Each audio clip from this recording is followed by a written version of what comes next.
peu filmer dans la voiture. Bon, là, je vais trouver une petite place pour qu'on puisse discuter parce que c'est un sujet assez délicat que j'ai besoin de parler aujourd'hui. Donc, attends, laisse-moi bien faire mes manœuvres, désolé.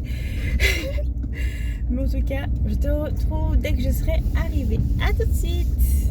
Ça y est, c'est bon, je suis installée. J'espère que toi également, confortable justement, avec de quoi manger et de quoi boire. Moi, je n'ai rien pris parce que je me suis dit que ça devrait aller assez vite, mais me connaissant, ça va jamais vite. Mais bon, en tout cas, il y a beaucoup de choses à dire. Donc là, je suis dans la voiture et quoi de mieux pour parler de ce sujet que d'être dans la voiture. Je vais parler d'un problème qui touche, je pense, pas mal de personnes. Peut-être toi, tu en fais partie. Moi, en tout cas, j'en ai fait partie. Je faisais partie de ces personnes-là. Car je veux parler de la peur de conduire.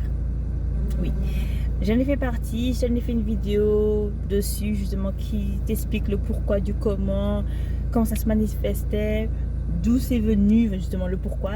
Je te mets le lien de cette vidéo en barre de description. Je te fais juste un petit résumé pour te mettre dans le contexte. J'ai mon permis, là ça va faire 8 ans, donc ça fait quasiment depuis 2016 que j'ai mon permis. Ensuite, quand j'ai eu l'occasion de conduire, ce qui était très rare, vraiment très occasionnel, il y a eu des soucis, voilà, des péripéties on pourrait dire. Et après, j'ai perdu la main. À chaque fois j'ai perdu la main et après j'avais peur, j'avais plus envie de conduire, je ne vais pas toucher une voiture.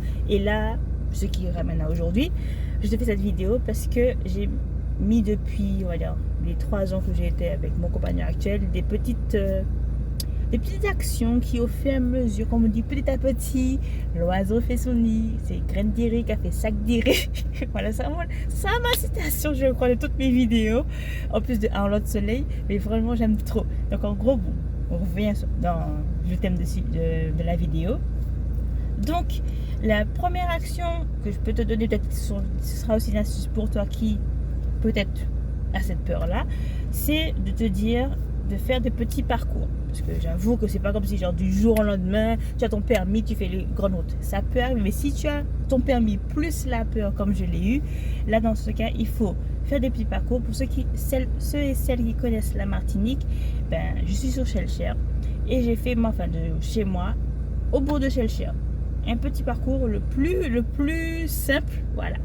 Ensuite j'ai voulu au fur et à mesure aller crescendo, augmenter la distance, c'est-à-dire que je suis sortie de Chelcher, je suis allée à Fort-de-France. Quand je dis Fort-de-France, je vais parler plus Fort-de-France mitigé avec la Montagne, parce que Galère, des fois on me dit que c'est au Fort-de-France, des fois on me dit que c'est la Montagne. Je pense que c'est à la limite des deux, mais je suis allée plus dans la zone de Monsieur Bricolage. Ensuite, je me suis dit, quand je fais ça plusieurs fois, parce que c'est pas genre je vais de deux mains je vais faire ce parcours et après c'est bon. Non, il me faut faire plusieurs fois pour vraiment m'habituer au trajet, pas forcément me dire que oui c'est sif, non, mais au moins savoir que je sais faire le trajet plusieurs fois, matin comme soir. Ensuite j'ai fait aussi le trajet qui m'a aidé énormément, c'est de chez moi, toujours de Chelcher à chez ma mère au Robert, aller-retour.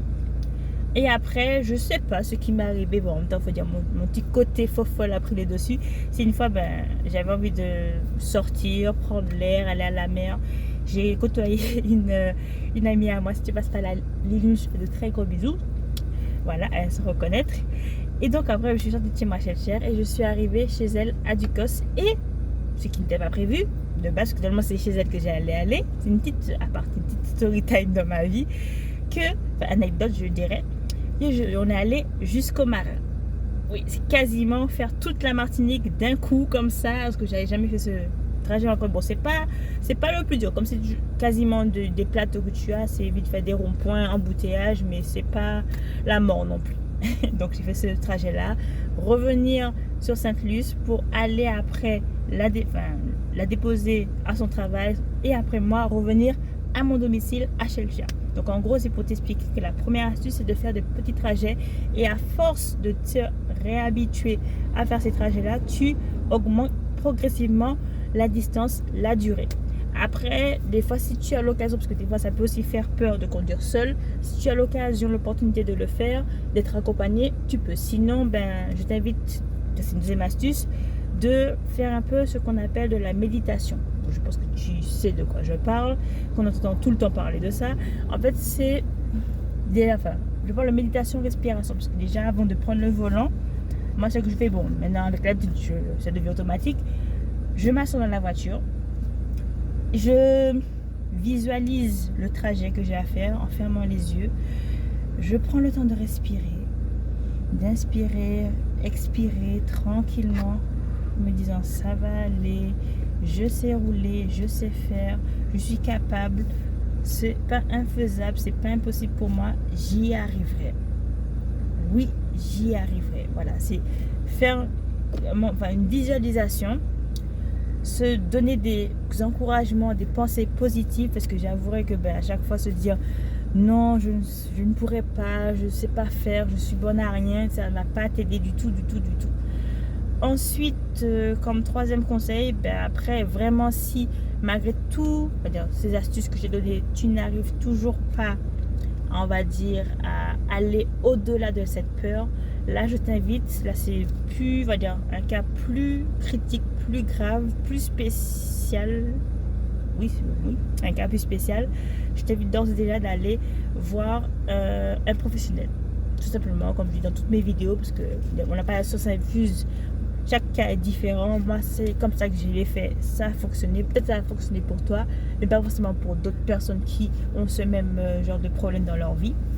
Donc, si jamais tu peux côtoyer, je t'encourage d'ores et déjà à aller te renseigner auprès de professionnels qui sont plus dans la mesure, ont plus les capacités à t'aider. Je parlais de psy, même en parler, rien que le fait d'en parler des fois à un médecin, ton médecin généraliste peut t'aider. Mais des fois, voir un psy, il y a des professionnels pour ça. Après, on dit ici des fois aussi que l'hypnose fonctionne. Je ne l'ai pas encore testé personnellement. Après, comme je dis, il y a des gens qui sont sensibles à l'hypnose, d'autres non. Donc, c'est vraiment mitigé. Je ne peux pas dire que ça a fonctionné, mais c'est une astuce, un conseil que je peux te donner. Après, ça va normalement tout doucement, ça prend son temps. Voilà, n'est pas pressé. C'est comme ça en tout cas que moi, j'ai réussi à maintenant faire des petits trajets. Comme là, des fois, je te montre vite fait que je roule, mais j'avoue que c'est un peu dangereux parce que normalement, il faut plus se concentrer sur la route que sur le téléphone. Et en plus de ça, normalement, on n'a pas le droit.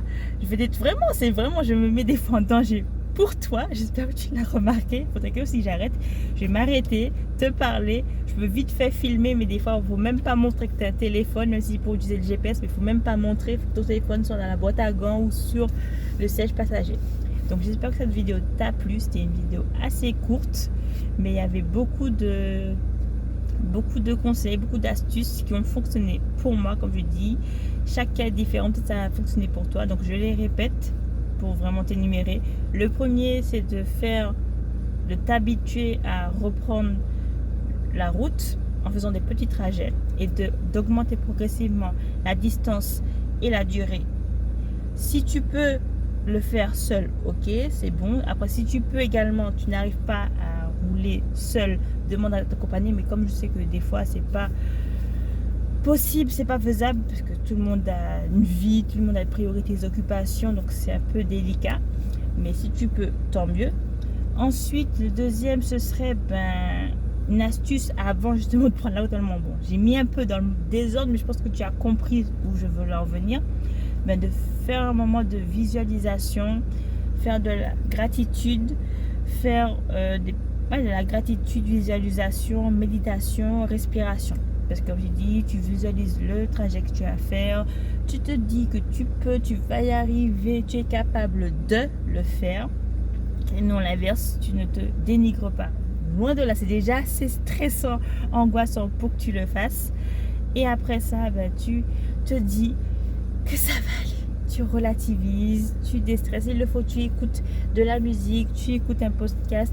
Il n'y a pas de souci, prends un truc pour te détendre. Comme des fois, moi, ça m'arrive, je monte les vitres, mets la clim ou pas. Je mets ma musique, je crée ma petite bulle et je fais ma route, ligne droite. Je regarde que devant moi. Bon, vous regardez gauche à droite, mais bon, tu as compris où est-ce que je voulais en venir.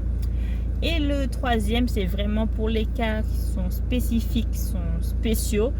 J'invite d'ores et déjà à les consulter, voir un professionnel. Parce que des fois, seul, on veut pouvoir y remédier au problème, mais des fois, il vaut mieux être accompagné. J'avoue que des fois, comme on dit, il vaut mieux être seul que mal accompagné, mais des fois, dans des cas comme celui-ci, des trucs, faut mieux se faire aider. Si tu peux, vas-y, va voir. Même si tu parles à ton médecin généraliste, pardon, s'il le faut, parler à un psy. Si après peut-être tu es plus sensible à l'hypnose, peut-être ça peut fonctionner. Après, je ne sais pas quelle autre méthode, je n'ai pas toutes les connaissances qu'il faut pour te les dire actuellement, mais en tout cas, c'est ça que je voulais te partager. J'espère que ça t'a plu. En tout cas, je fais de très gros bisous. Je te dis à une prochaine fois. Fais attention à toi. Et comme toujours, un lot de soleil. Ciao, ciao.